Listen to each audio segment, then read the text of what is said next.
তো মাত্র 12টা এপিসোডের মধ্যে কোনো অ্যানিমে যদি আপনাকে ইমপ্রেস করে দেয়, তার সঙ্গে যদি ফার্স্ট সিজনের মধ্যে আপনারা যদি কোনো ওপি ক্যারেক্টার দেখতে পারবেন যেখানটায় তাকে কেউ হারাইতে পারে না, তো সেই যেটা আপনারাও বুঝে যান আমি কোন ক্যারেক্টারের কথা বলতেছি। তো ওয়ান পাঞ্চ ম্যানের আমি কথা বলতেছি। ভাই এমন একটা অ্যানিমে যেটার মধ্যে সে শুধু লিটারেলি ওয়ান পাঞ্চ দিয়েই যে কোনো অ্যানিমেকে বা যে কোনো অপোনেন্টকে হারাই দিতে পারে। এখানে অনেক স্পয়লার হেভি থাকবে, যেখানে যদি আপনারা যদি ওয়ান পাঞ্চ মান না দেখে থাকেন তাহলে পরে আপনাদেরকে স্পয়লার অনেক পাবেন। তো স্পেশালি ওয়ান পাঞ্চ ম্যান আপনারা দেখতে পারবেন ইউটিউবের মধ্যে ফ্রিতেই আসে, 2টা সিজন ফ্রিতে আছে। সিজন 3 হয়তো এই বছরের মধ্যে বা 2026-এর মধ্যে আসতে পারে আশা করি আমরা।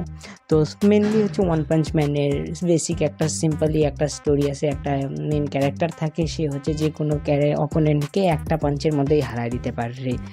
এবার সে এমনভাবে হারায় আপনারা অবাক হয়ে যাবেন শুধু একটা পাঞ্চের মধ্যে। আর তার পাওয়ারের এক্সপ্লেনেশন যেরকম থাকে ড্র্যাগন বলজির মধ্যে থাকে কি এনার্জি, বা আপনারা বলতে পারবেন গোকু মেন একটা সেয়ান, তো সেয়ানের পাওয়ার এসে থাকে। তো সাইতামা একটা নর্মাল হিউম্যান, আর নর্মাল হিউম্যানের থেকেও সে এমন জিনিসগুলো অ্যাচিভ করে নেয় যেগুলো আপনারা অবাক হয়ে যাবেন। সেরকম সে শুধু তার ট্রেনিং মেথডটা যখন তার মানে সাইড কিটকে বলে জেনোসকে, সেটা 100 পুশ আপ, 100 সিট আপ আর 10 kilometre run every single day.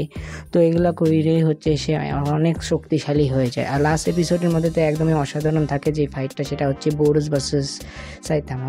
তো এখানে কোনো চেষ্টাই করে না। আর মেন যে ভিলেন থাকে ওই পুরা সিজনটার 1-এর মধ্যে, সেখানে সে বলে যে তুমি তোমার পাওয়ারের 1%ও ব্যবহারও করো নাই।